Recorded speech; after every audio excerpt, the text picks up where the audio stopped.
Sideline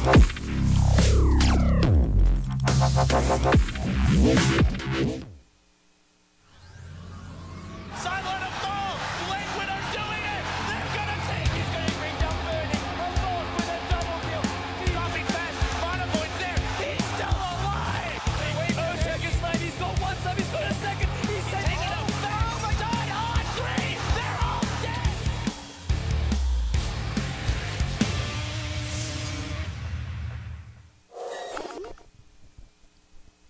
Hello, ladies and gentlemen, and welcome back to the Summit 2 by G2A.com. Boy, what an opener, man. That's a tough act to follow. Yeah, and it has already got me a bit exhausted. Ooh. Long game, very back and forth. Exciting nonetheless, and we'll have to see how it goes from here if that's going to be the start of what's to come. Rave are doing it. Yeah. They're gonna do it again. Hopefully, they're up against MVP.Phoenix now, so they'll have their work cut out for them. Yeah, and they were the heavy underdogs against Execration last game, and some rares were lost that game. And Arcanas were won. Thank you very much. So similar bets this time. I think it's like 70-30 split, give or take. So can Rave do it again? We'll find out. We'll stop holding you in suspense here. Both teams taking their time, and well, we don't have too much to talk about yet, Coddle Guy. We usually don't get into the drafts this early. It's always a gamble. This you know? is looking like a slow and methodical draft thus far, Zyori, as they're just doing the precious standard bans right here, getting rid of your Batrider and Razor, and that opens up the opportunity to get them the best offlaner. The Horse God again wants himself. He is going to be the first grab, and with great reason. You know, I said it last time, if you don't really have a game plan set in mind, it's just a safe bet to get a hold of that Centaur right away. Yeah, absolutely. Now, there is another standout hero that wasn't banned, and that is the Death Prophet. We saw her last game. She was not the winning hero, but still packed quite the punch, gave them a run for their money, and wow. Wow, indeed. Wow! We'll see. We'll see if she gets picked here. Both teams are being very cautious, though. There was a little bit of talk of trying to remake on the Korean server. Of course, that's where MVP.Phoenix is based, but Rave not having it, as apparently one of their players doesn't connect so well to the KR server. Ah, okay, yeah. We were just trying to figure out what the situation was for that, but man, they are still nursing this one quite a bit. So, Skywrath Mage is there. What is the over-under that we might see a Skywrath here? Oh, it's a Skywrath. Oh, God. Can we get a Faceless Void as well, please? I would just love to see the Peanut Butter and Jelly combo. Prophet, same opener. Oh, my God. Silence. If they don't grab Death Prophet here, that would just... This is just crazy. I would flip this table upside down. Flipping tables. Please don't. All the gears connected to it. I know draft analysis so well. I'm feeling either Death Prophet will be the one. Bold predictions here. I'm going to be a prophet, and and be a prophet and say it will be the prophet. Whoa! All right, they switch it up. Wow! Well, it's a Naga. Yeah, look at that. All right, resident sleepers awaiting. Now, I wonder, you thinking core or support? Well, that's the beauty of Naga there, Zyori, is you could do either or. Yeah, more often than not, it's going to be the core Naga, but if you grab it this early, it's always safe, because then you can always make the audible call to change things up a bit, in case maybe MVP.Phoenix goes, we don't like that fish lady, and we want to beat the hell out of her. Yeah, you know, not everybody's cut out for sushi, Coddle Guy. Certainly not. It's an acquired taste, and well, some are just not up to the challenge. But Naga Siren, she's still pretty damn potent, and I think she's still pretty solid as Where a is support. Death Prophet? What world am I living in that we're just not going to acknowledge her? I don't know, man. That was a lot. I mean, I like it. Don't get me wrong. I've had enough of Death Prophet. You're tired of DP? I've had enough Death Prophet till Dota 3, for God's sakes. I can empathize with that. So it looks like, let's see, how have they been running their Naga Siren here? I'm kind of curious. 5 seconds remaining. They have been, Rave have been using Naga a little bit. They are 3-1 on this patch with the Naga. So as a core, you think? Do you know? I'm not sure. It looks like maybe they have investigate here on this daddota.com. A quick plug, shout out to them if you want to get all of your Dota information and statistical needs, of course. This is where K-pop definitely thrives, and, well, probably pops a nice stats boner over this whole thing. So.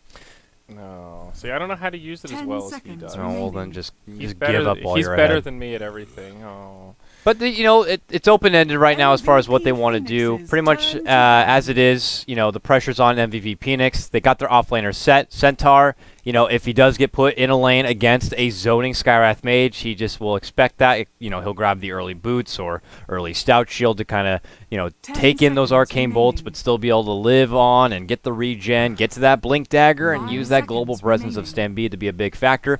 Now with the Jakiro grab, things get a little more clear as far as it's looking like they might consider going with a little more of a push strat right now, as Liquid Fire definitely does work, but my God, still no Death Prophet. Will Rave ban it out here? Everyone is hinging on this final 4th ban.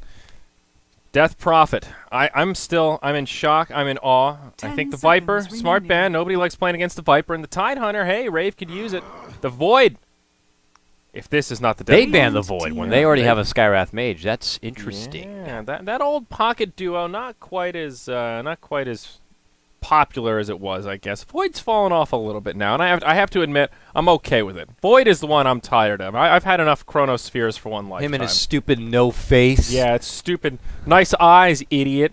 How does he know where he's going? I don't understand. He smells. It's the other senses are enhanced. Maybe he does he even have a nose? Maybe he's like a snake. He uses his tongue. His tongue? I thought he was more like a bat using the like Daredevil. Batman. Enlightened senses. They just can figure out where things are, and I mean that's probably why we see a lot of whiff Chronos. You know, maybe just is like, ugh. Nope, doesn't happen. Oh, well, whatever. Sand King, Skywrath, the support duo for Rave. I'm liking it, but I'm going to have to say what I always say is it's expected that maybe they might not be so aggressive early on, and, you know, it was them who had the Sand Keith last time, and it was indeed non-aggression. You know, they just kind of did a little bit of work in the lane, and then, you know, the job was more Skywrath gotten some stacks for his Sand King brother, and he went in there and he got a Blink Dagger on time. Was working that jungle. He had a Blink Dagger at what? Was it like 9 minutes? It was pretty damn fast. Pretty good stuff. Here you go. MVP.Phoenix rocking the Warlock. Oh!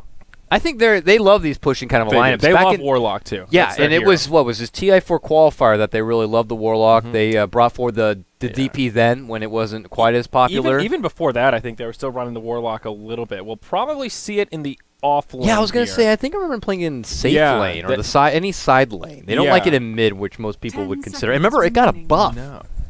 Which part of him got a buff? The fist? Oh, yeah, the fist. It hits his fist. Bigger and bigger it's and like better. Pure damage now. The fiery fist is pure damage. He can, like, really hit it home. Just look for him to come in and go, bah! And then it's like another, hey, bah! Like that. All right, Batman style, kapow, wham. Yeah. Well, just one more. Just, yeah! With the fist. Holy fiery fists, Batman. Sorry. One more. I got feeling it. Yeah! Look for the fists. Timbersaw picked up for Rave. I feel like a broken record, but there is just this one undead pretty lady. Yeah, you know what? I think at this point you've committed so hard that you're just not gonna. We're not gonna see her. I mean, she would work well with the Phoenix lineup, to be perfectly frank. I mean, the mid lane still needs to be filled by someone. Dag nabbit. Yeah, exactly. And they've got a push in lineup. I see some synergy there. I do like that Rave are rocking the Timbersaw, though. It worked out well in the last game. We saw how well he recovered. He didn't do so well early on. It was a rough start. And, dude, he was doing some damage. That's the great thing about the Timbersaw. Now he scales better in that late game. He used to need to do better early on, but now with the Ags upgrade, he can actually get that slow start. You took the words right out of my mouth, Gosh darn it. The double chakram adds just a whole new level to the Timbersaw in the late game, and that's part of the reason why we're seeing him more. Now, given you got to get the essentials first and foremost. You got to get the arcane boots all the way through to your bloodstone, maybe a fancy little blink dagger here and there, but you need that bit of extra regeneration and mana pool to work with, so that way when you do pull out the Agnum Scepter, like that, you get the double chakram out, and that's when the real damage starts coming on in. Oh! Well, pretty lady, you gotta go. Finally, the ban's going to be there. 5th ban on the DP. And I think that is smart from Rave, though. Now with the Spectre, it's pretty obvious they need, they need their mid. So it won't be that off-lane Warlock we were talking about. It's settled down. I was thinking they might try to do a safe lane Centaur, prioritize the Blink like we saw in that last game and off-lane the Warlock, but instead it'll be the off-lane Centaur, safe lane Spectre with these two supports, and now they'll need a mid-hero. So pretty curious what MVP.Phoenix will settle on. They will need some sort of a tempo controller, though.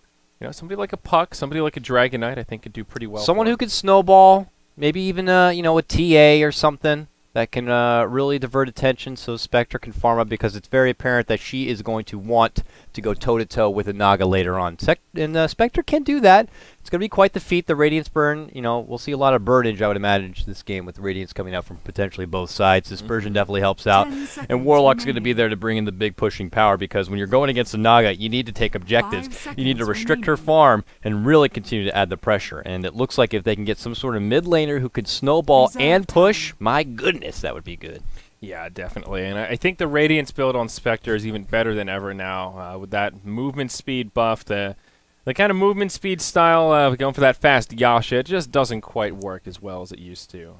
But we'll see how it goes. Rave, a little bit of bonus time left. We'll see how they want to round out this draft. Naga will definitely be a core, and there you go. They get the Invoker. They've got a lot of setup with that Naga Siren ulti. If she can catch a few of the Song of the Siren, you got meatballs flying down, you got epicenters coming from the sky, and the old Skywrath might be flapping those wings for a Mystic Flare on top of it. So I like that they built all this around the Naga. Now there's a lot riding on her back to actually make it happen. Yeah, I like it a lot. I mean, Invoker, it's flashy. I'm still like, I mean, the safe bet is that it's going to be a Quas Exort Invoker. You know, the push always helps. The Forward Spirits being right there by your side will definitely benefit a lot, and he'll be able to bring the pain and be able to quickly add extra damage over. But I wouldn't mind also seeing a Quas Wex. I don't think it will warrant it, as in the mana is not too much of a problem here on MVP.Phoenix's side, as they will build into a bit of a, you know, Liquid Fire obviously costs I don't think I've seen a Quas Wex Invoker since 6.82 came out. I've seen it, but it's very situational. Like maybe if you go against a Medusa, get Quas Wex and do the only time EMP, that I've seen it as a viable option, and even in the last time I saw that matchup, he still went for the Exort. But Phoenix, who's your mid? You missed your chance to grab old Crobulus, so they'll grab the Nature's Prophet. All right, Antler Man. Okay. I'm having trouble recalling the lane setup for MVP.Phoenix. It's been a while since I've cast them. I know March loves Warlock, so it's no surprise that he does get a hold of it. But I don't know, man. It could be just Spectre in the mid. Could be Nature's Prophet in the mid. Spectre in the mid. Could be. It's a lot of questions. A big question. A lot of questions. We need answers. Yeah, we'll be patient, and we'll be able to figure it out before too long. Get on that Sherlock Holmes detective hat. Get your pipe out, and well, maybe we can solve this mystery here, Coddle Guy. So looking just at how it works right now, I mean, the thing is you need tempo controllers and people who create space. On the side of Rave, Timbersaw is going to be the one looking to snowball with the benefit of Invoker right there. On Phoenix, you have Nature's Prophet, who's doing a fantastic work split pushing, adding overall push. You put that together with Warlock and Jakiro, and they're looking like the team that's going to have the heavy sieging power. So I like it. Yeah.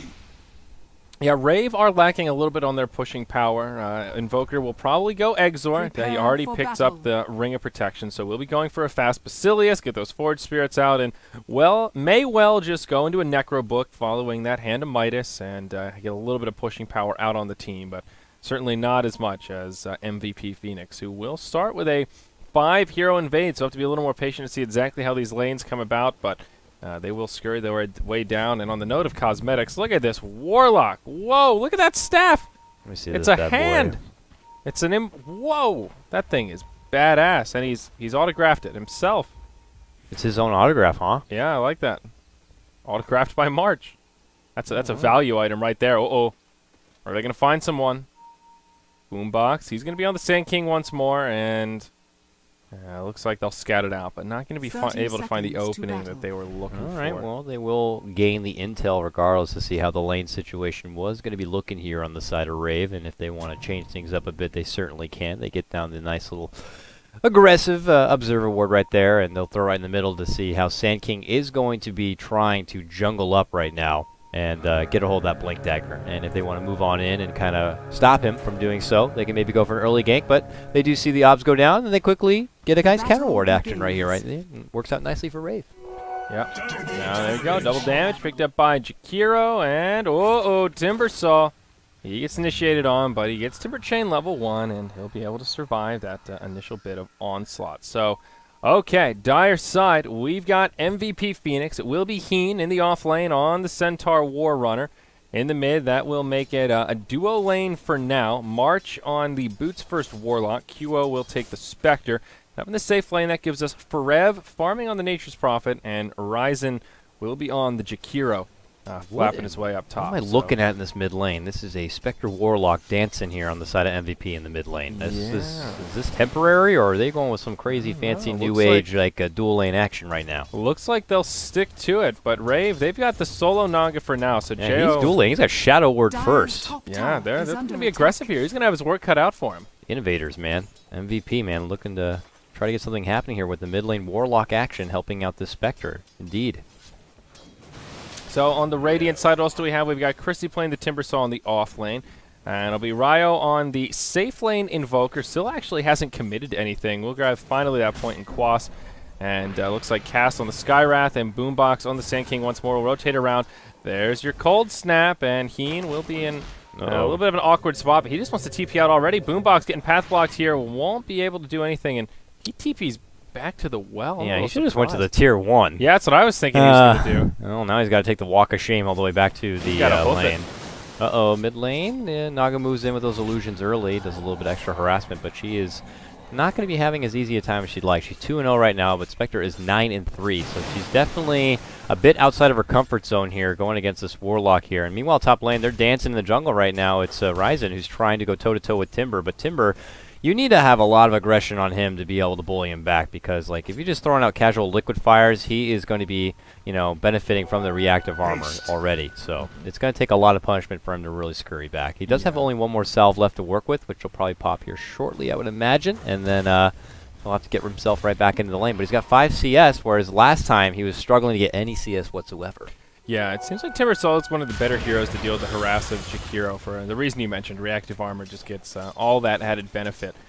I'm a little surprised to see Rave not rotating any kind of support towards the mid lane. Boombox will probably stay in the jungle and stack up, make sure he prioritizes his Blink Dagger, but they could easily rotate Cass towards the mid, help get some space for the Naga there, and I mean, Invoker should be able to solo a Centaur pretty easily. Probably won't be able to kill him or anything like that, but should be able to farm just fine. Sure, you won't zone him out completely, but what's more important, getting farm on your Invoker or getting farm on your Naga? And I'd say early on, securing that Naga's farm is a little bit more of a priority. Yeah, I mean, it's not very often we even get to see, though, a Centaur go toe-to-toe with an Invoker, so I can't really just throw out there who might be able to come out on top. It's also shutting down the Spectre. It's not only that Jo's not getting farm, but QO is in basically free farm heaven. I mean, he's 18-5 already at the 3-minute mark. That's pretty scary. And, you know, we were expecting Sand King's like, I can't really go and help out. I got to be working in the jungle to get that Blink Dagger. You know, so it's not like I'm going to be aiding you out, Naga. Naga's just going to have to swallow it for now and just kind of hold strong as best as possible and sneak in as many CS as she can. If she has to benefit from using the illusion, so be it, to zone forward and get a Riptide off at the secured mark. But it's not like Spectre's going to be going down anytime soon. She could just kind of use this extra sustain from Warlock to plant herself in the lane for however long she likes. So Cast, he's sitting in this bottom lane, and one thing that they are doing very well is preventing this Centaur from getting anything. He's found a little bit of experience, but still 0-0 in last hits. And that means his Blink Dagger will certainly not be so well timed. 4-minute rune about to come out as Jo caught inside of the upheaval. Look how slow he is. And now Jakiro comes in, connects with the Ice Path. Will this actually be a first blood? Jo goes back in for it as Timbersaw rotates down, looking to do some return damage, but Jo in some trouble. 2 points in Desolate, adding the damage. First blood gets drawn by the Spectre of all heroes. Might be able to get a counter kill onto Ryzen, but no, the Ice Path creates some time. Timber Chain just barely off the mark. Is he going to take the chainsaw? No! 18 hit points. He'll end up living, and Chrissy will Timber Chain to the high ground, but very low on hit points. Jakiro ends up falling to the Naga Siren illusions. But Chrissy, he's in no man's land here. Nowhere to go, no TP scroll, and Forev on the high ground will try to box him out. And they're working for it, though, that reactive armor, putting in overtime right now to save him about, and even that's not going to be enough. Finally, of all people, it's QO getting it, so that is huge for MVP. It's 2-1. They only lose their Jakiro due to the move speed of those illusions catching up with Jakiro, but man, oh man, MVP are very happy about that because that is now 2 kills quickly picked up from QO. Yeah, including the first blood. So Naga did get some space there coming back to the lane to grab some additional last hits, but more than worth it for MVP.Phoenix there. And Spectre already with phase boots up, feeling good. Courier going to deliver a bracer, so starting to tank up and now feeling the sustain of the Warlock. They're going on Meanwhile, the bottom Centaur lane, here. Yeah, he's dead meat. And is this actually a Quaswex Invoker? Wow, it is. Okay, good call there. Mr. Coddle Guy. I mean, I didn't expect it. I said it just would be nice to see it, so I'm happy. Either way, yeah. All right. I mean, I'm trying to see, I mean, the benefits, I guess, of going against the Golem are more than enough for him to pull that out. So we'll see some great setup, some great zonage. It creates good space for Naga and can really scurry about the MVP team and disorient them in a lot of team fights. So I definitely welcome it. And we'll see if it ends up working here for Rio in the long haul. I think it does work well with the Naga Siren just in general, because like you mentioned, this is a tempo controller kind of a build. You don't do as much damage, but boy, are you irritating to deal with the EMP and the Tornado, and interrupts those team fights quite effectively. So with Naga to do some damage, we'll see how it ends up working out. Jo goes bottom, gets a double damage rune in the bottle, and that will be a bounty rune picked up by March on the Warlock there at the top position. So Naga heads back to the lane, and looks like, let's see, where's she going in terms of item build? Just brown boots, bottle, and bracer for now, 600 gold. We'll see if she goes for more of that fighting build, like an early drum, maybe an Aquila, or looks for kind of more of like a raw Radiance Rush. The other thing, too, is because they went with this Sand King and they know what he's going to be doing, this allows for Rave on his Nature's Prophet to just do whatever the hell he wants in his own jungle. And he now has Midas. He got it real quick. He already used it once, and now they're going to push out in this top lane with Liquid Fire. But mid lane, you see. This upheaval, dude, it's just too strong. It can't move. That is space created molasses. I love this dual lane right now, man. Yeah, this is good stuff coming out of MVP.Phoenix. QO will probably have to retreat towards the base. Jo pretty low on mana, but he's getting pretty low on hit points. Nature's Prophet, did he? Yeah, he went for a raw Midas here. They'll get the tier 1 tower in the top lane, but this is a pretty damn fast Midas for that Nature's Prophet. Getting that assist on that Timbersaw kill, certainly helping out that timing. He's getting a lot of farm now. He already has 900 gold after taking down that tower, and Ryzen's going to get already at least 1, maybe 2 pot shots of that Liquid Fire on the next tower, and that does serious work. So MVP, man, they're off to a fantastic start. Almost a dream start here with your Spectre getting those first 2 kills. Now, Ryzen, though, might be in a bit of trouble. He kind of overstayed his welcome here, and this is going to allow Chrissy to be able to open up on him. It's not taking too much, as he does have his level 6, pulls out the chakram, and makes quick dragon meat of him. Yeah. Twin-headed dragon gets decapitated, that's what I'm trying to say. And the farm is pretty top-heavy on the side of MVP.Phoenix, though. You see Rave a little more steady, where the cores aren't farming quite as well, but their supports, their middle heroes, getting a lot more out of the map. Most namely that Sand King. He's got 1,600 gold here at the 8-minute mark. So looking for a decent Blink Dagger timing. Not quite as good as we saw in the last game, but still within acceptable parameters.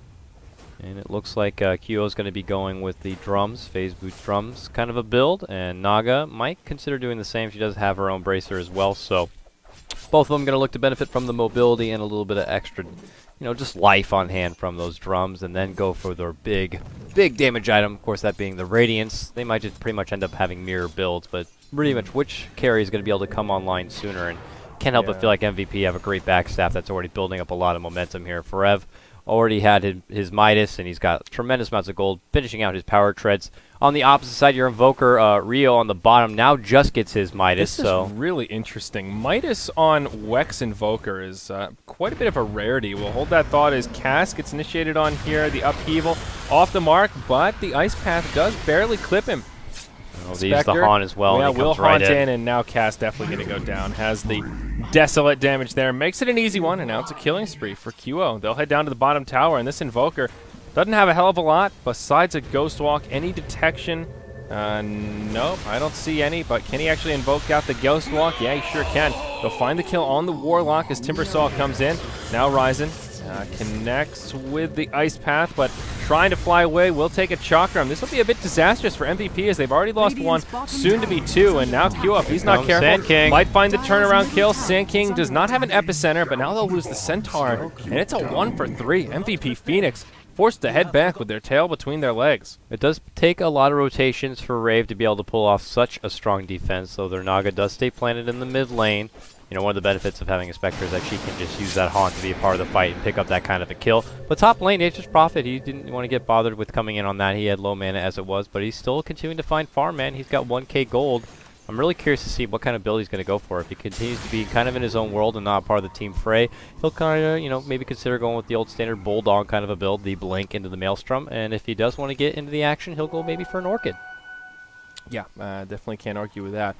10 minutes, though. That team fight really helping out the Blink Dagger timing for Boombox. And Now he'll just go raw blink, finds his level 6, so has the epicenter ready, and looks like he may try to use it in the mid lane as there's a 4-hero rotation. They see this Spectre, they want to shut down this streak, and there you go. Song of the Siren to set it up.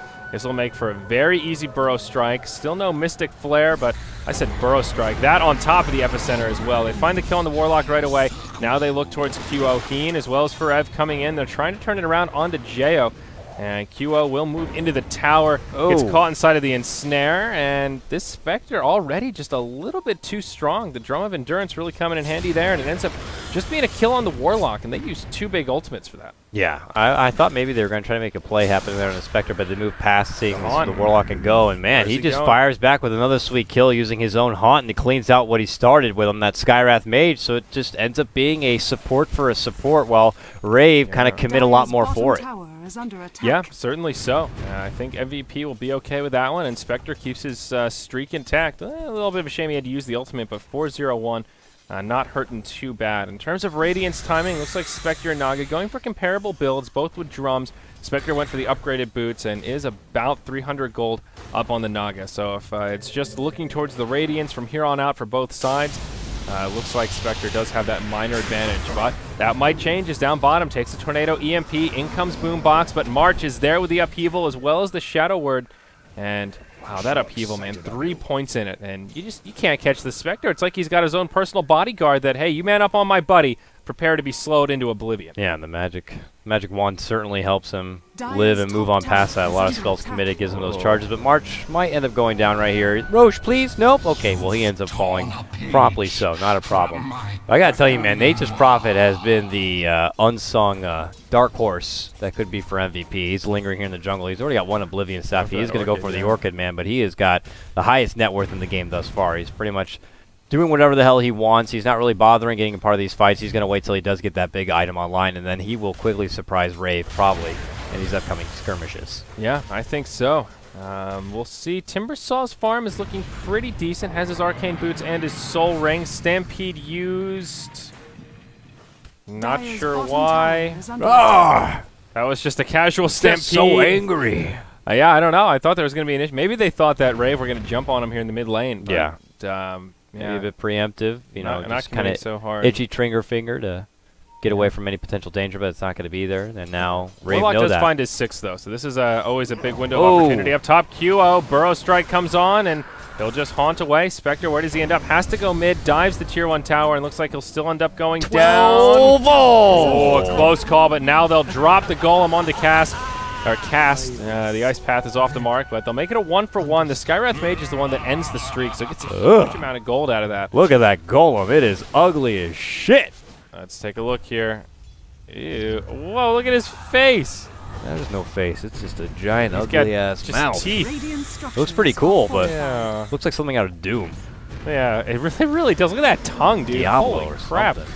Yeah, he looks like the Dark Lord for sure. They will get the tier 1 tower kill on the mid. Jakiro will finish it off, and they better back up this Golem. It gives a pretty penny if it gets picked off by a hero, and there you go. 100 gold goes the way of Chrissy, and he'll be okay with that. Oh, even when he dies, he makes a cool noise. Man. Cool. It's disturbing. It sounds like a demented Murloc. Jeez Louise. I'm not looking forward to hearing that a whole lot, and possibly 2 of them. Well, don't worry, it's got a long cooldown, so it'll be at least another 3 minutes before we hear it bottom again, lane, though, Invoker making heavy work here on Heen. Can he take down Big Bad Brad? Got him! Last hit right there, going to get it done. It's Invoker who picks off a sweet one-on-one on the Centaur.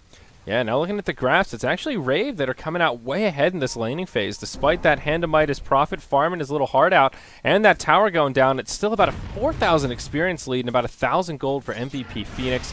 They are in pretty damn good shape. This Midas on Invoker starting to pay off as it looks like he'll move into an Orchid also. Yeah, they're like mirror builds here between Nature's Prophet Invoker and then, of course, Spectre and Naga. Ryzen, he gets slowed up by the Ghost Walk. In comes the Chakra, getting chopped down, and the chainsaw will cut that belly in half, and I'm not sure how Dragon tastes, but it looks like that's what Ray have on the menu tonight, boys. All right, and they shuffle back right here, but still for Rave, they get off some nice pickoffs like that, but they can't really back it up with some objective gaming. Their pushing power isn't quite as significant considering he didn't go Quas Exort Invoker, can't benefit from those summons.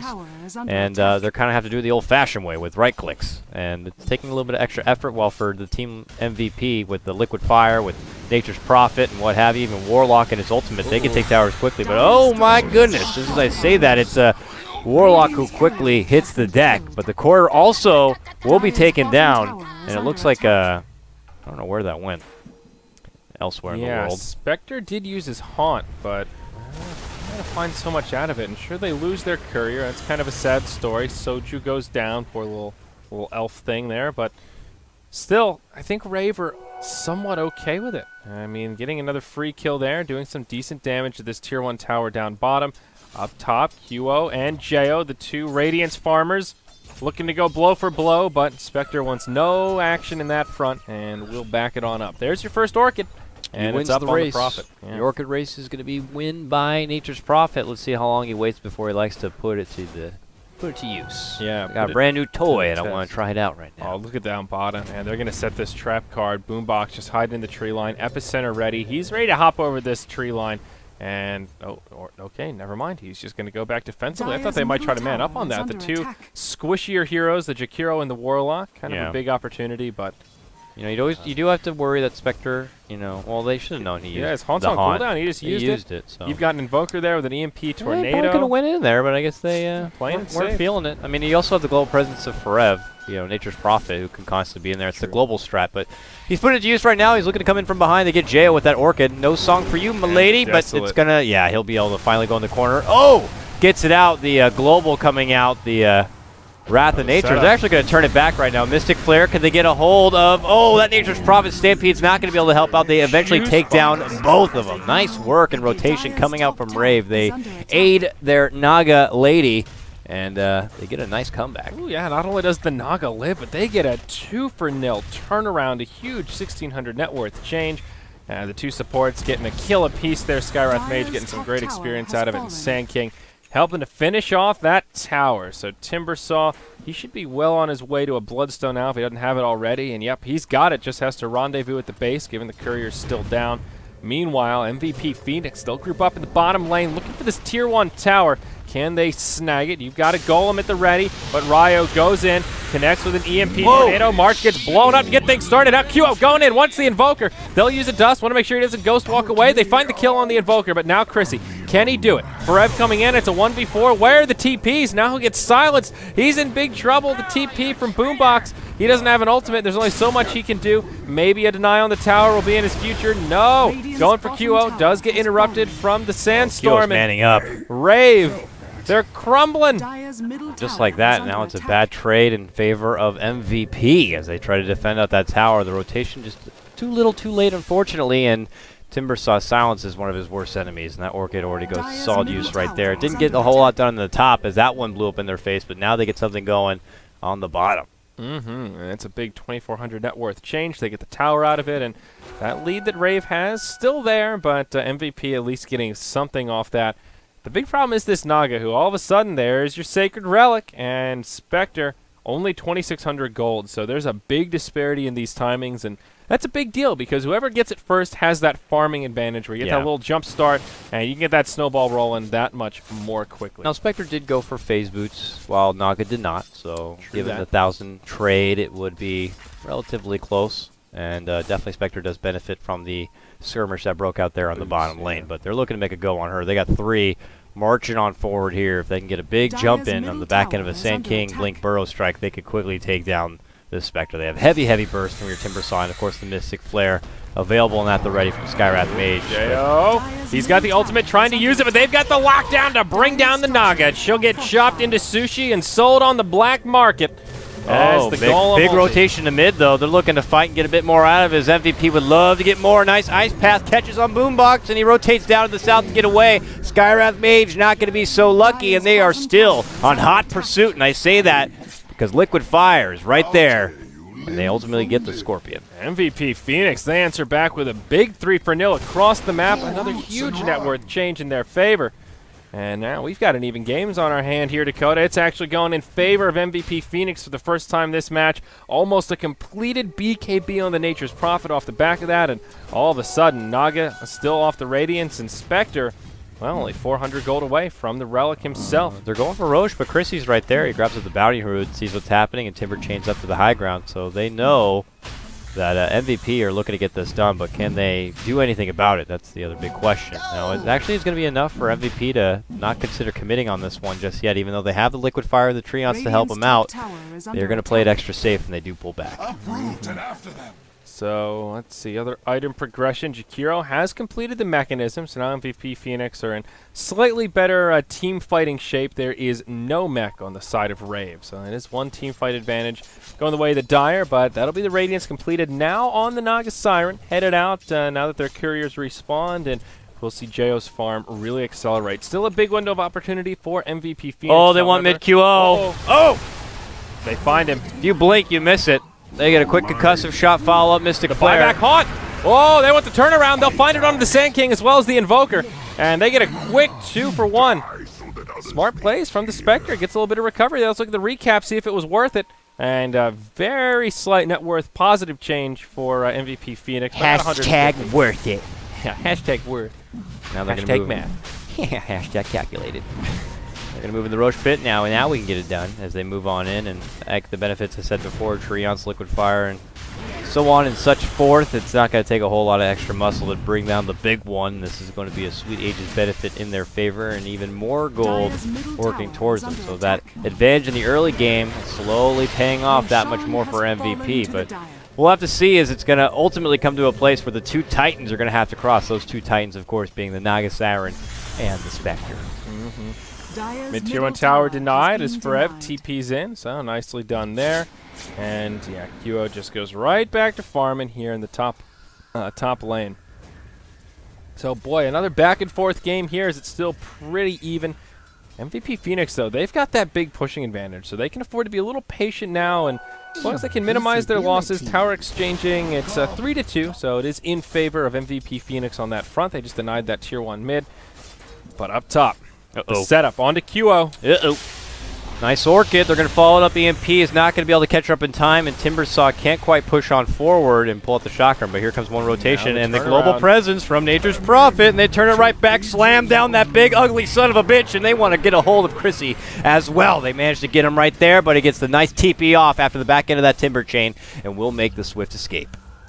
Yeah, maybe not the best use of the Golem, but still they get the turnaround kill onto the Invoker. Meanwhile, Heen in the mid lane blinks forward and straight to his death as he gets stunned by the boombox, and Chrissy gives him the sword, and no, it's not really a sword, but gives him the chainsaw, and it's a 1-for-1 around the map. I'm not sure what Heen's plan was there, but it does backfire. Rough stuff indeed. Well, I'm really liking the global game that MVP have. It just shows that nowhere's safe. Pretty much if anyone can kind of get into a nice little tiff, they can have immediate backup. I mean, even if it's not involving the Nature's Prophet and the Spectre, they will be right there by their side, ready to make it happen. And that person more likely going to be the Centaur, so if he catches out on the wing with a good blink and start off, his whole team will be right by his side to help out. Yep. So QO finds himself the Relic, 300 off the Radiance, so both Radiance carriers getting online here. Boots of Travel now up for the Naga, so doing this very standard build, going for movement speed, probably Yasha on the horizon to even further that farming speed. And we'll just start working the jungle. Good stuff here as Nature's Prophet denies another tower of the 3 that have gone down on the side of MVP. 2 of them have been denied by the Prophets, and Forevs, he's been in the right place at the right time as he now looks to be going for more control. Orchid into a Scythe after that BKB, it would seem, with the ultimate Orchid. He's got some great farm, man. He is rich. This Nature's Prophet building it in, but they're just AP called. They want to go on forward and see if they can get a hold of the Skywrath. There's that global going to work. It's going to be, of course, Spectre, who pulls out the Haunt and is going to be right there to pick up the kill, man. Spectre is just so nice to have. Oh, Tornado catches on 2. EMP going to fly out. Doesn't catch March on the back end, but going in to clean on up. Not going to be so successful as Forev is able to grab another on your Sand King, and still Now this forces Jay to pull out the Song of the Siren. It looks like defensively as they're going to continue to go on the retreat here. Yeah, a little Jigglypuff song to put him to sleep will be successful, but Keen, he'll be able to blink forward. They find the kill on to the Invoker as a result of it. It'll cost him their Centaur, but still a great trade for MVP.Phoenix. He'll be forced back with a lot of low health heroes. Mech's already been utilized, and Forev, the only one with a lot of hit points still to spare. Now they go in hard onto QO, but Forev pops his BKB. They'll utilize the Aegis of the Immortal. They find the kill on the Naga Siren. Now Chrissy getting clicked hard by the Nature's Prophet. Will it be enough to find the kill? The Soul Burn would have been enough, but commits suicide, ends his life prematurely, and now they'll look for this Tier 2 tower. Now Forev, he TPs forward. Look how hard he clicks. Wow. Forev is putting in work right now in this Nature's Prophet. He just had free will to farm up in the early game, and now you're seeing the benefit of that. Uh-oh. As I say that, I jinx him. See you later, Forev. Sorry about that. Yeah, that's my bad. I know. I was giving him props, and then he gets quickly chopped down like the tree he is. So a lot of extra gold going the way of Rave. A lot of damage comes out onto their Tier 2 tower also, but just looking at the graph, it's MVP.Phoenix that benefited so much from that. It did cost him the Aegis. Still a great team fight. Spectre gets a lot out of it, and Naga Siren gets knocked down a couple of notches on that net worth chart. So holding about 1,000 lead on the Spectre, but QO quickly closing the gap. So it looks like Warlock is going to be playing the, very selfless Warlock support build, He's only got a simple Arcane Boots. He's obviously not going to be pushing forward into an Agnums anytime soon, kind of similar to how we saw the Ancient Apparition in the previous game. So he's just going to be doing his role as it is. He does have near 1,500 gold here, and Jakiro's the one who is farming up pretty nicely. He has gotten the mech for his team and looking to build towards what I would imagine being a Force Staff, so you put that together already with the Force Staff of Centaur, and Skywrath Mage is going to have quite the tricky time locking down any sort of proper Mystic Flare. Yeah, Force Staff, a pretty useful item this game, even to deal with the Invoker. If you see that EMP coming, Force Staff, just a great tool to get you out of harm's way and keep that mana sitting in your pool right where it wants to be. QO will go for the value HP pickup here. Just grabs the Vitality Booster, maybe a casual item for now and move into a more damage-oriented build, then go back for the Heart, or it could just be rushing the Heart of Terras. Still a lot of options there for him, but still getting tanky, and soon to be level 16, so Haunt will be a little more potent, lasts a second longer, and does a bit more damage. Naga Siren trying to get that Yasha, but her farm is really slowed down since we last spoke about it. Yasha will just now get completed and come out, but still definitely killable, as she is rather squishy. Yeah, while other carries going against the likes of a Skywrath Mage might favor, if I say that, they're jumping in on Skywrath Mage, and he's quickly taken down. And now they're going to look to flank it from behind and get the rest of Rave. They move forward, they see Chrissy, but Chrissy is able to TP out of that one. A Zoning Tornado EMP coming out from Invoker, and they drop the ugly one, and that is not going to end up working out, will not catch him. And unfortunately, Invoker will make an escape. Yeah, that's unfortunate, but they'll have plenty of duration left on the Golem, so they will be able to utilize it to take down this Tier 2 tower bottom. And hell, a fight may even break out while that Golem's still alive. So it looks like Rave are coming in to try to make a hold. They've also got a Glyph, Song of the Siren to get things started, catches Ryzen, Forev, as well as March. They are spread out pretty well, also Keen off to the side. EMP connects on 3, but they don't turn off the Song of the Siren fast enough. Now Forev taking a lot of damage, will Force Staff back, survives with about 50 hit points to spare, but the Soul Burn will be enough to bring him down. They also lose to Jakiro in the middle of the fight as Rave taking a lot of return damage. QO trying to do as much as he can, but Boombox comes in, connects with the stun. QO just too damn tanky. Chrissy hopping forward, but March putting out a lot of sustain with that Shadow Word, and it will be a 2-for-1 trade. And MVP.Phoenix could have been a lot worse had Rave staggered that properly. Yeah, that was very, very close, but unfortunately the timing was not right there. But he ain't in big trouble, man. Even Chrissy able to cut down the big Beefcake Centaur. Just what a Timbersaw can typically do in this kind of a matchup. And I like that he went with the heavy mobility build of getting the Blink Dagger. Now he's going to build forward into the Shivas, and I would imagine from that point getting a hold of an Agnes for the late game. But he sees a sweet little Warlock grab, and he will get a hold of it. That's another sweet charge on his Bloodstone, and Kyo is not going to have anything to stop him from getting out, and he makes his escape. That seems to be the bane of the MVP existence, but they just don't have enough interrupts. They've got Ice Path, they've got Hoof Stomp, and that Golem cooldown, which is not really so reasonable for interrupting those TP scrolls. So this elusive Timbersaw has just been able to TP to safety more often than not. Race in this mid lane, doing his best to defend it all now as a Jakiro, which is nice. I mean, Jakiro's great support hero, has excellent wave clearing in addition to his push, so he's able to save his towers very nicely with dual breath and any sort of liquid Liquid Fire, if desperation comes, he can always drop a Macro Pyre. It's only 60 seconds, so Sweet Farm he can bring in very, very easily. But they're going to continue to farm it on out here. And what I was going to say before is, for Spectre, if there had been any other more core carry going against the Skywrath Mage, you would strongly urge and consider going for a BKB. But as a Spectre, you want to be able to take full advantage of that dispersion and take the damage in and just kind of get instead more tankiness. So that's why you see them go for the, Heart kind of a build. Manta helps out as well with the extra bit of damage. So I imagine that's something he's going to consider. Yeah, Manta would be pretty good this game, just in general, against the Silence of the Skywrath, the Orchid of the Invoker. Plenty of debuffs that you can cleanse with it. Rave will TP up top, looking to put some damage onto Jo. He's also picked up his Scythe of Vice, so can interrupt TPs.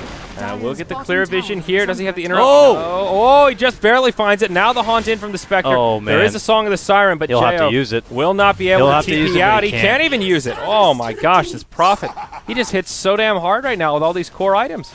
Didn't want to play it safe and call out the Song regardless and just Song and TP out and got caught out. The Sprout was able to see him, and Sheepsix got a relatively nice range to work with, and he pays the price for not playing it safe. Yeah, getting that clear vision with the Sprout, so good. Whoa, well done, well done. A big pick off for MVP.Phoenix, and now Spectre, 2,000 gold behind that of the farming Naga. He's on his way, nipping at her heels with 2,900 gold in the bank and climbing. So maybe it will just be that Heart Rush that we were considering as a pretty viable option here. Still a damn even game on our hands. MVP.Phoenix barely hanging on to their lead, but looking pretty even. Stampede used. They'll go on to cast, and almost enough to bring him down. They'll find the damage. They'll also get the kill onto the Sand King. Invoker, not too many hit points left. Nature's Prophet will come down to give him that one last auto attack he needs. It's a quick 3-0, and now Timbersaw, the only survivor on Team Rave. Naga will just now come back to life. Glyph comes out, but they'll lose at least this Tier 2 tower. Look at this big push power. MVP, will they look for high ground here? It could be a possibility. Invoker does not have buyback, nor the Sand King, or the Skywrath. So this is actually potentially scary. But Timbersaw, the one thing he can also do is bring out big wave clearing himself, and he's going to just do the best to try to slow their roll, and it looks like it's going to be enough for them to at least avoid the rest of this top lane and move on over and see if they can try to secure this Tier 2 in the mid instead. Yep, big Golem. Going to expire to the Wrath of Time here momentarily. They'll leave him behind, and yeah, they will indeed get a Tier 2 tower, so still get a lot out of this. Naga Siren comes in. Here's the setup with the ultimate, but where's the damage that go on to Heen? Cast is there with the Mystic Flare. And Heen, he's on the run. He's just trying to make some space for his team. Looks like he'll go down, but they still finish off the tower. Doesn't get denied, and now the rest of MVP.Phoenix looking to make the escape. Chakran comes in onto Ryzen, uses the mech, and will not be able to live. Naga Siren will burn him down with the Radiance. Now Boombox coming in, looking for the counter kill. They'll lose their Warlock, but the Sand King, yep, he ends up getting picked off here. Very nice stuff, but his BKB does end. Forever goes into the trees, but yeah, Timbersaw, he cuts down trees. He hates trees, boy, and he takes him down. And same with the Spectre. It's a full 5-man wipe. It's a full 5-man wipe, Sayori. If I do see right there, his MVP ends up all going down. Man, a bit of overzealous play, and Rave move on in and clean him out as they try to get the job done on that Tier 2 tower. And they felt like maybe they were going to get the upper hand in that fight, but it does not work out for them. Yeah, all of a sudden, things looking a lot better for this Radiant side. A couple of BKBs get picked off of the success of that skirmish there. One on the Invoker, one on the Timbersaw. Naga Siren has a completed Manta style now with 2,000 gold to boot. And MVP, we don't see too much item progression off that. And well, the gold lead continues here for MVP.Phoenix, but for how long is a totally different order, as Rave are the ones that seem to have the momentum right now. They certainly are. Naga's got a wealth of farms still working to her benefit here, as her Manta was recently complete, but she now already has 2.2k. She continues to farm through and just take away all of the jungle farm now on the side of MVP because of those illusions. And they stroll themselves down towards mid lane here. And really the question is going to be, is MVP, they want to be able to bounce back from this one. Now we do have Roche back up and available. As you see, the Naga Illusion's also going to scout this one out, so we might look for a potential engagement going to be there next. But it is QO who will TP herself up to the top lane, and for probably good cause, as she'll just hold herself here and go for a farm. But look at this. Look who comes in from behind. It's Forev catching out Jo. Man, he is doing such a good job scouting him out, and it is this time going to force out the Song of the Siren. But that's what I'm talking about. There's the Warlock really coming into play. Says, I got the range to work with, and your song ain't going to stop me, girl. And they quickly take her down. There's your Warlock pick. All I'm loving it. Yeah, huge range on that ultimate, and works out well for him. Meanwhile, in the mid lane, Dire Courier gets picked off with some huge bounty cargo. on it. Let's see what was on it. Oh boy, that's the full-hearted Trask for QO. That hurts. They're going on bottom lane, too. Yeah, they find the Invoker. BKB's used. Ghost Walk, and they've got a Dust. That should be enough to bring him down. Warlock gets credit for that one, but yeah, QO going to be in a rough situation here for the next 2.5 minutes. They still move on over him, man. That was a great pickoff on Jo. I just can't feel like, oh, well, that makes a lot more sense now. That Warlock grab came in after the Naga in the draft, and that might have been something we're preparing for in a very, potential Naga kind of a meta that we see from a lot of these teams. That could have been the ace up their sleeve as far as how to deal with it. I mean, who knows? Or just a little bit of extra synergy that definitely works out for them very, very nicely. And now they're going to use this benefit of advantage in numbers and move themselves in the Roche pit and quickly take it down. Yeah, nothing that Rave can do about it here. They'll be forced to let it go, and QO should be able to grab another himself. Courier. Radiant's Courier now down. No cargo, but Rev will pick it off, so it looks like this ward here doing some serious work. You see it gets pinged out by Rave right away. It must be this ward, and just gives so much vision. Nice heads-up play. Gets him a little bit of an extra gold boost on top of the Roshan.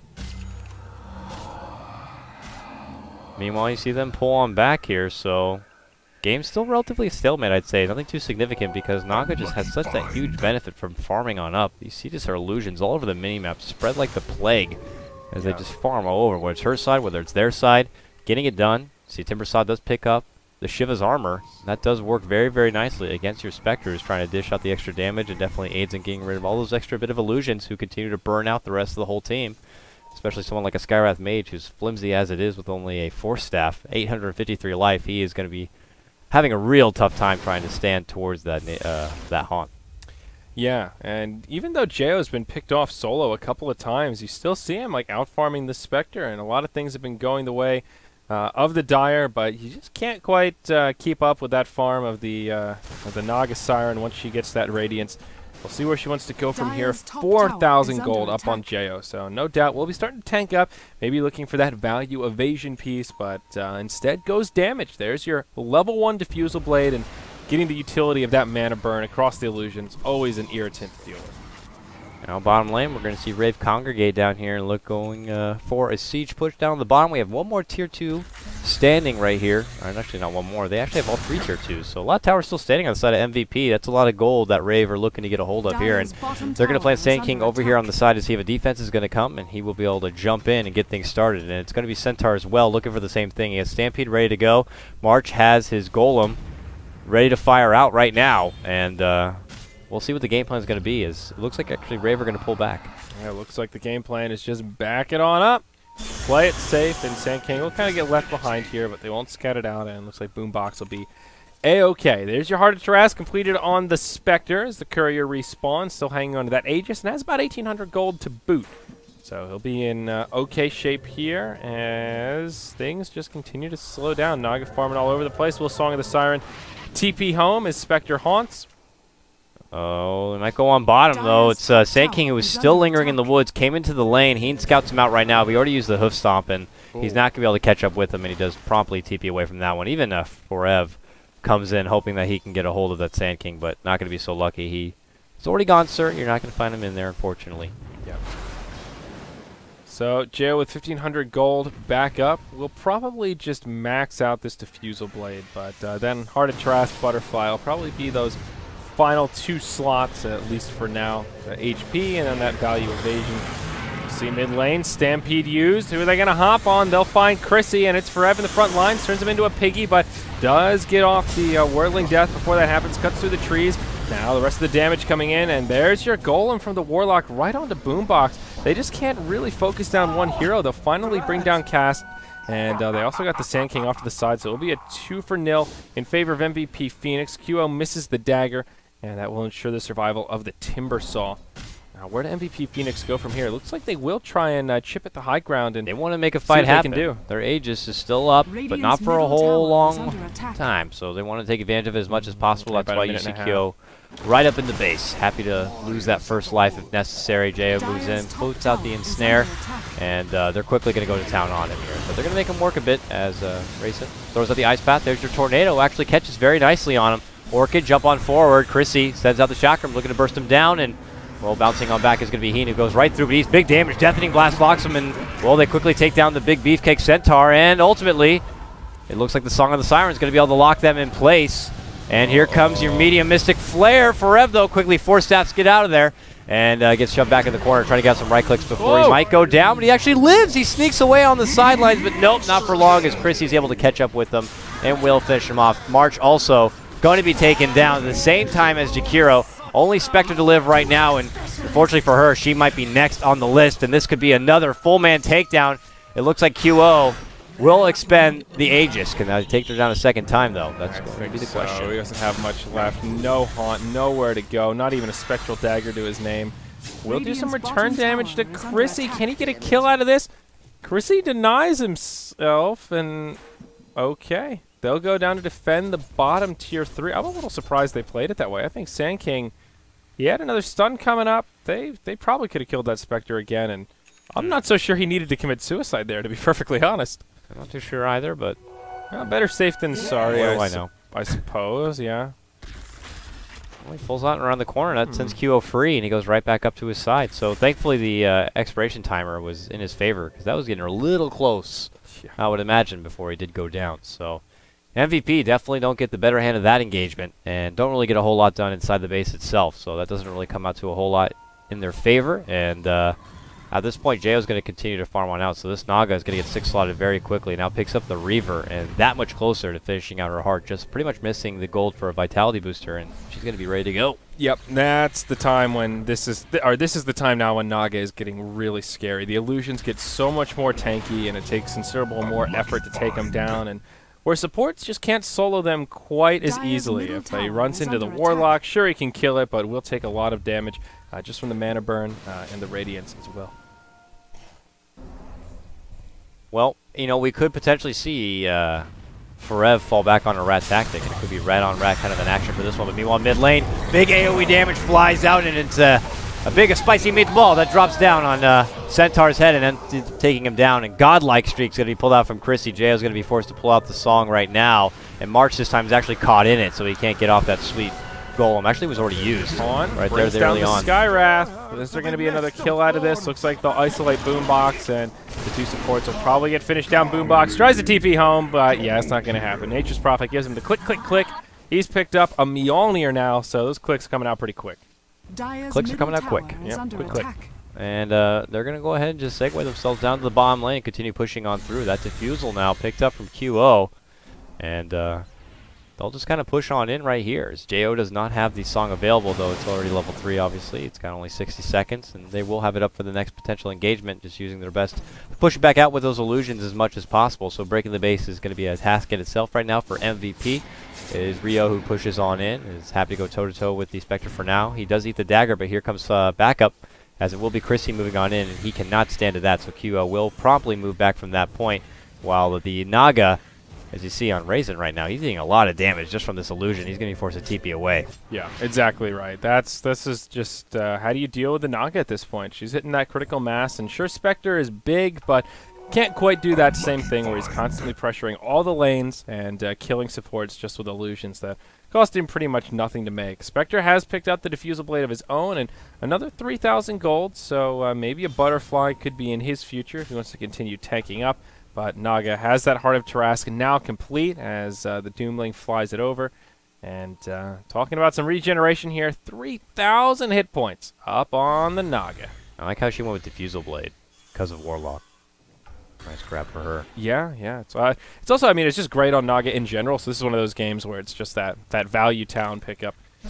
Wrecks the Golem and, well, also really just wrecks the team in terms of mana burn. Yeah, works very, very good. Now, it's obviously going to take away a slot that, you know, unless she sells out the drums and would go for maybe something more usual like she does, like a Butterfly, and then pressures on Spectre to kind of get something like an MKB to really make it work. But I would also like to see maybe QO consider a refresher in this game. The double haunt might be able to work to their benefit if things do get a big rim. Mm-hmm. So tempo will get slowed down a little bit, both sides being a bit more patient, looking for the proper opportunities, perhaps to find initiation. Getting into that late game here at the 45-minute mark is Sand King moving towards BKB. Heen Hunt comes in, misses the hoof stomp, and now this could cost him. Yeah, they're going to punish it, but the Haunt flies through the Spectre. He'll use his BKB, Stampede utilized. The Skywrath Mage falls off to the side, and QO will find a kill. And QO gets like a free kill on Skywrath Mage when she just presses the R button. That's pretty much what happens right there. And now JO's forced to pull out the Song defensively again, and they jump on back. It looked like it was going to be rough right there for Centaur. He was trying to get a preemptive jump in on the Sand King, who was not there. He just simply pulls out his BKB and does make the swift escape, and now he's getting regened up from his Warlock buddy as they continue to scout out the Roche Pit. It's very, very close. 30 seconds, maybe, and it's going to be back up and ready to go, and they're looking to get a hold of that and not allow Rave the opportunity to move on in there. But with JO's illusions constantly in the area, it's going to be that much more difficult. Yeah. Now, I think Rave will be able to contest this pretty easily. Even if Skywrath is dead, Naga's ultimate coming up in 15 seconds, right as Roche will respawn. They have a pretty good lineup for just dealing with Roche in general. And the Naga Siren ulti can be very scary just to come in and catch you off guard right as Roche is about to go down, isolate half your team, and then just come in and try and snipe the last hit on Roche. So that's where the Dire will have to be pretty careful. And I don't think they'll go for it unless they can find a pick off somewhere else around the map. Just too damn risky to do it straight up. And, of course, this is third Roche, so Cheese is available. And, well, maybe they'll prove me wrong here. Forev TP's into the pit. And they're thinking about it. Radiant do have a lot of wards down, though. One in the middle of their jungle and one in this entryway towards the Roche pit. So they will have a general idea. With DD, though. Yeah, they'll catch wind of the Spectre walking this way, and they should know what's going on. That is a sweet rune right there, the blueberry rune. Now he just quickly grabs it up, goes on it, and he's already hitting pretty hard right now. And Rave is nowhere near. Maybe so this they don't is know. A uncontested Roche. Well, they'll know now with that Sunstrike, but they're not going to get anywhere near there in time. You see Sand King is trying to get mobile in the neighborhood, but it's just too late. They got it up right now, so you got an Aegis now on hand for QO. He might even be able to reserve a Haunt and then be able to make his second life that much more worth it. Mm-hmm. Yeah, I'm pretty surprised, frankly, that Rave didn't try to contest that whatsoever. They just handed over. Cheese will end up in the hands of Heen on the Centaur, so that makes his initiation prowess a little bit better. As March, he ends up looking towards a Scythe of Vice here. Does have the two big pieces, will help out with the Ancients, and as long as he gets one of these last hits, he'll find himself with enough gold for the Void Stone, and there you go. So that's a pretty big item pickup for this Warlock, who hasn't really had much in the way of core items. He did end up going back for a Midas. And that baby's paid off. Tower is under attack. I like it indeed. He'll look to make it work towards his benefit, not your usual Agnes kind of grab up your Warlock, as pretty much it's more for the AoE stun at this point than it is like his heavy pushing assistance, though it definitely would work toward their benefit. It falls very, very quickly to Naga already as it is, but also she has that Diffusal Blade, so there's no point just kind of feeding over the extra bit of gold, so I definitely like the sheep grab instead. So now looking to come in from the bottom, but Timbersaw's not going to make it easy now having the Agnem Scepter. Creep waves will not be able to stand a chance against this man with two chakrams. Mm-hmm. Yeah, we talked about this in the draft. The item that lets Timbersaw really scale more towards the late game, up his damage by a huge margin, and he's just got a lot of good utility here with the Shiva's Guard and quite a bit of survivability also. What are you looking at, Invoker? Probably a Hex Stick of his own, has the Ultimate Orb, and actually has enough gold for it. Probably pulling for buyback before he wants to invest in the full item. But he's there, and, well, again, I'll get proven wrong, but does pick it up on the courier. And look at this courier path they're taking here. They're scared of the Prophet, picking it off once more, so they'll fly it into the darkness, over the tree line, and make sure that it doesn't get caught unaware. Yeah, they don't have the vision this time, but better to play safe than sorry and lose something of that precious of cargo. Nice heads up previously. But, yep, they get a hold of it. There's your Sheepstick now into the hands of Invoker, and this is going to look a lot like last game. Well, there's your Butterfly. It's going to be grabbed by Spectre, so it's going to be that much harder to hit her, but, you know, with oh man, they're actually going toe-to-toe in the mid lane. QO getting a bit overzealous here, but he does have the Aegis, so he's willing to hand over the first life, but he actually pulls out the Haunt to get away from this one. He jumps up and above towards his top lane, then quickly shifts over on his own and away from the Epping Sand King right there. Yeah, Jo ends up using his ultimate, takes a lot of damage, but does live. Now QO bumps into Chrissy, takes a double chakram, and this could be the end of the Aegis, but no, Timbersaw, he's forced to commit suicide, goes down. Meanwhile, this other fight breaking down on the side. We'll see Ryo taking a lot of damage. Jo ends up getting picked off, and now Ryo will BKB and Ghost Walk away. Just barely lives as Ryzen in the front lines. It will be a 2-0, and MVP.Phoenix. He's got a pretty big advantage. Does Naga have the buyback? She does, and maybe forced to burn it here. Yeah, she'll need to, and they want to pressure her so that she has to use it. And QO still with that extra life and 2 minutes on top of it. They're going to look to add pressure in the base. He really needs to use this buyback in a moment because they're going to lose this easily. I mean, you got Liquid Fire and you have this very ugly golem Mori right-clicking. Naga's the diffusal carrier. You need her to get rid of this golem who is just going to town on this tier 3 tower. There's a glyph that's already been used, and what is he holding the buyback for? The tower's gone down. Even if he comes in now, they very well may still lose barracks. There it is. QO goes forward right onto the Skywrath Mage. And QO kind of zoning out the team a bit. Boombox just gets hexed, clicked down by Forev.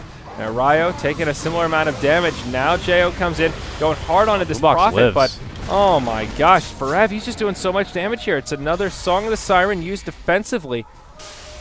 And Jo's just not going to be able to do enough damage here. Looks like QO coming in, taking a lot of damage from the Chakrams. Out of mana, but still has the Aegis in tow. Her Aegis might expire. Going in. Is it? Is it close to expire? It's pretty close. No, they'll take it down here. Maybe they're waiting. Yeah. Close call. But bottom lane of barracks get cleaned up. The mid lane is actually still standing, though. The tower's gone down. QO ready to go back into fight. Jo gets hexed up. March just barely lives. The Invoker coming out, finishes off the Warlock, gets the Jakiro as well. QO now uses his Haunt and will jump over to the side, trying to be as elusive as possible, but a lot of heroes alive on the side of Rave. Jo comes in, and Sand King actually gets off the epicenter. QO, yeah, they've cleaned out 2 sets of racks, both their big cores. The Spectre and the Nature's Prophet both have buybacks, so even if they are to fall, they'll be able to come back. It's going to take a lot of work. And 3,500 gold on the Spectre. Yeah, but tier 2 still standing at the top as well as the bottom. Yeah, they're very, very low, but they have to go. Yeah, all tier 2s are still up. So God. They're all very low, but you know it's still a long ways to go before they're pushing into the enemy base at this point. And now Forev has that extra bit of backdoor factor working for him. I think this is a very, very steep hill to climb if Rave want to try to come back into this one, and I think Jo knows it. He's bull rushing on through this top. Would love to get a hold of something or someone. He's going to potentially see the back end here of Forev as he is just moving so quick to try to catch up. And he needs to be careful, though. His buyback is on cooldown, and if they were to jump on him, catch him unaware, that would basically be the game. And plenty of items on that Prophet to lock him down. QO now has a Yasha, so it looks like will his final item be a Manta? I guess so, but interesting choice. We already talked about Manta, you know, getting rid of Orchid, which definitely works out to her benefit, but yeah. I mean, I guess what else would you really want here? So yeah, I guess it works out pretty well. But yeah, the Butterfly, not so bad on Spectre. A lot of people will criticize it because, as you talked about, it doesn't quite work in tandem with Dispersion. You mitigate damage rather than taking it and dishing it back out, but still really ups your EHP, and now with that Flutter ability, really makes it a useful item on Spectre. Yeah, I forgot about that. That little active Butterfly proc, which allows you to flutter and go a little bit quicker. Yeah, I like that. That's nice. Yeah, so it makes it hard for folks to get away from you, and definitely a valuable pickup. This Prophet, though, man, he has done so much work this game. He's held that slot #1 on net worth the entire game, despite a Radiance Naga, and now has a Satanic to go with this huge inventory with 6,000 gold on top of it. And I think he's the only one with buyback available right now. So this next fight, they're going to have to kill Forev twice, and that is a tall order. Yeah, and Nature's Prophet, it doesn't matter if he gets picked off, he'll buy back, TP right back into the fight regardless, and just kind of finish what he started. By that point, he's already hard enough to break down, and Satanic almost adds another life on top of that if you can use it properly. So it's not even just a matter of taking him down once. You got to take him down through his Satanic as well, and then he'll just come back and be able to go to town once more. Yep. So Rave all turtled up in the base, one lane of barracks standing. They've got a minute and 15 seconds until their glyph cools down. Every ultimate is available on both sides of the coin. But MVP, they want to end this one sooner rather than later. Prophet, the only one not with him, but he'll be able to TP in once this fight breaks out. Centaur comes in with a hoof stomp. Won't connect on anything. Some meatballs flying through the sky, and Heen eats the cheese, uses his BKB. That'll keep him alive. Now the Haunt from Spectre. He'll go right into the fight. Does jump to one of them, but doesn't commit too hard. Forev TP's in deep. Caught inside of the Song of the Siren. Double Chakrams fly out, as well as the ultimate from the Sand King. BKB, though. Yeah, he's unscathed. Oh, those fast fingers from Forev. Now they'll lose their Sand King, and I think this is the final fight. And Rave will get cleaned up here. 3 down, only 2 remaining. Jo without an ultimate. This will be a tough one to hold, but MVP with a lot of low health heroes. Tier 3 tower finally gets finished. They'll just try to focus down the barracks. Yeah. Looking to chop him home. Chrissy throws out double chakrams, but I don't think it's going to matter too much. Fro's happy to stay here and fight as long as possible. He has to buy back a TP, and so be it. And looks like he'll spend it. So 1 rack to stand, and Rave are not looking to tap out. No, they're in it to win it. They'll lose even a tier 4 tower in the mix. Looking at the gold graph, Rave actually get a bit of a gain out of it, but now QO comes in. There's a glyph that just cooled down. Oh, no. That would have been the Megas and certainly would have been the game, but QO, he's going to go back in. He really wants it. I want this Song now. of Siren, it's not there. Mega creeps have been secured, and even if QO dies at this point, well worth it to secure that one. And we're in GG territory. Even if Rave don't want to tap out quite yet, holding off Megas in this situation going to be more than difficult. They will kill on QO. She's got buyback, though. So, yeah, got to take them all down. Then you got to get yourself to the other side, boys. I mean, there's pretty much no point in trying to defend. You can clear out the Megas for a little bit, but you got to move in, and you're going to leaving someone behind to try to defend this out. And who's that going to be? Skyreth Mage is not going to be able to contest these Megas. He's still only got 872 life. He pretty much dies in the hands of one Haunt, and with all the BKBs picked up on MVP, he can't really contribute a whole lot. Maybe Sand King, but then you have to move his Naga, but you risk Forev coming in from behind and just kind of getting everything done. So, I don't know, man. Looks like they're persistent as ever. Yep. The tenacity is real. The tenacity is real. Tenacity with the alacrity, and maybe they'll make this Hail Mary push. I feel like they have to do something. Like, if they have any chance at winning this game, it's not going to come from sitting back, playing it safe, and turtling up in the base, because MVP can really just come in and zerg the base at this point. There isn't a glyph. Sure, there's Song of the Siren, but they've got BKBs. They can kind of cut through it, and they could probably just take down the throne. So they will appear to do a Hail Mary play as Ryzen does TP back. 3 in the mid, 2 in the bottom, as Chrissy and Ryo will try to defend, but now the top lane of creeps pushing in. They've got a couple of safety structures, but not too many to spare. This is it, boys. Last hurrah. Go, baby, go. Oh, Jay will try to TP. What happened? He cancels his TP. Uh-oh. Well, that's the end of the tier 4s, and yeah, this is a disaster for Rave. I don't think there's anything they can do at this point. Without any safety structures left, you can't even leave your base. I mean, you've got like 1 Ziggurat here.